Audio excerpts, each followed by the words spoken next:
వీళ్ళకి పౌరుషము, పరాక్రమము, పేరు, కీర్తి ఇవన్నీ చాలా ఇష్టం. ఎవరైనా పొగడడం అంటే చాలా ఇష్టం. పొగడ్తలకి లొంగిపోతారు వీళ్ళు. కానీ కొంతమంది ఆ పొగడ్తలతో వీళ్ళని మోసం చేస్తూ ఉంటారు. వీళ్ళని పొగిడేసి వాళ్ళ దగ్గర డబ్బులు కాజేసే పని చేస్తూ ఉంటారు. అనుకున్న పనులన్నీ చేయించుకుంటూ ఉంటారు. కాబట్టి ఆ పొగడ్తలు అనేటటువంటిది వీళ్ళ జీవితంలో ఒక వీక్‌నెస్‌గా ఉంటుంది అని చెప్పొచ్చు. ఏది ఏమైనా కూడా వీళ్ళకి పేరు ప్రఖ్యాతులు అంటే చాలా ఇష్టం. దానికోసం ఏదైనా త్యజిస్తారు. డబ్బు కూడా ఖర్చు పెడతారు. వీళ్ళు తినకుండా కూడా అవతల వాళ్ళకి ఖర్చు పెడుతుంటారు. ఎందుకంటే ఆ పేరు కోసం వీళ్ళకి చాలా ఇష్టం కాబట్టి. కాకపోతే ధైర్యవంతులు. ఏదైనా గొడవ వచ్చినా, సమస్య వచ్చినా ఎదుర్కొంటారు తప్ప పిరికి వాళ్ళ పారిపోరు. అలాగే ఏదైనా జీవితంలో సమస్యలు వచ్చినా కూడా ఆత్మహత్యలు, సూసైడ్ చేసేసుకొని అలాంటి పరిస్థితులు కాకుండా ధైర్యంగా ఎదుర్కొంటారు. ఎంత దారుణమైన పరిస్థితి వచ్చేసినా సరే దాన్ని ధైర్యంగా ఎదుర్కోవడానికి ప్రయత్నం చేస్తారే తప్ప ఏదో పిరికి వాళ్ళ వ్యవహారం చేసే పరిస్థితి వీళ్ళకుండదు. అలాగే గొడవల విషయంలో కానీ, వ్యవహార విషయంలో కానీ, ధర్మం విషయంలో కానీ, న్యాయం విషయంలో కానీ, కుటుంబ విషయంలో కానీ ఎవరికైనా సమస్య వచ్చినా కూడా వీళ్ళు ముందరుండి పోరాడడానికి ప్రయత్నం చేస్తారు.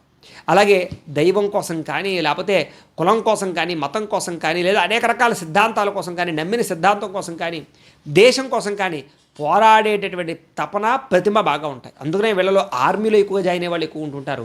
వీళ్ళకి విపరీతమైన దేశభక్తి ఉంటుంది. అది ఏ దేశం వాళ్ళైనా సరే దేశభక్తి విపరీతంగా ఉంటుంది. అలాగే కుటుంబ భక్తి కూడా బాగా ఉంటుంది. కుటుంబం అంటే బాగా ఇంట్రెస్ట్ చూపిస్తారు వీళ్ళు. వీళ్ళకి సాధారణంగా మొహమాటం తక్కువగా ఉంటుంది. ఏదైనా సరే మొహం మీద మాట్లాడతారు, ఉన్నట్టుగా చెప్తారు. అది చాలామందికి నచ్చదు. వీళ్ళకి లౌక్యంగా మాట్లాడడం అలవాటు ఉండదు. ఏదైనా సరే ఫస్ట్ మాట వదిలేస్తారు, తర్వాత బాధపడుతూ ఉంటారు. తద్వారా ఏమిటంటే కొంతమందిలో వీళ్ళు చెడ్డ పేరు తెచ్చుకుంటూ ఉంటారు దానివల్ల, ఈ మొహమాట ధోరణి లేకపోవడం వల్ల. కాకపోతే వీళ్ళకి విపరీతమైనటువంటి చక్కని శారీరక ఆరోగ్యం ఉంటుంది. సాధారణంగా ఎటువంటి జబ్బు వచ్చినా కూడా తొందరగా తగ్గిపోతూ ఉంటుంది వీళ్ళకి. కాకపోతే కొన్ని రకాల దీర్ఘకాలిక రోగాల బారిన మాత్రం జీవితంలో వీళ్ళు మధ్య వయసులో పడే అవకాశాలు ఎక్కువ ఉంటూ ఉంటాయి వీళ్ళకి.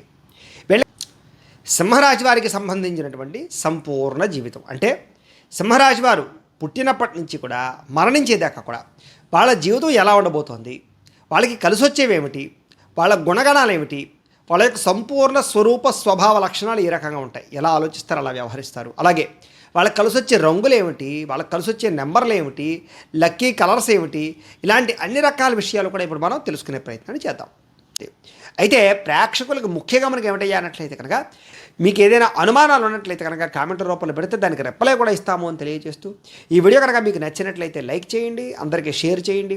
ఇంకా ఎవరైనా ఛానల్ కనుక సబ్స్క్రైబ్ చేసుకోకుండా ఉన్నట్లయితే కనుక కాస్త సబ్స్క్రైబ్ కూడా చేసుకోవాల్సిందిగా మనస్ఫూర్తిగా ఆశిస్తూ, గోబ్రాహ్మణేభ్యః శుభమస్తు నిత్యం, లోకా సమస్తాః సుఖినో భవంతు. స్వస్తి.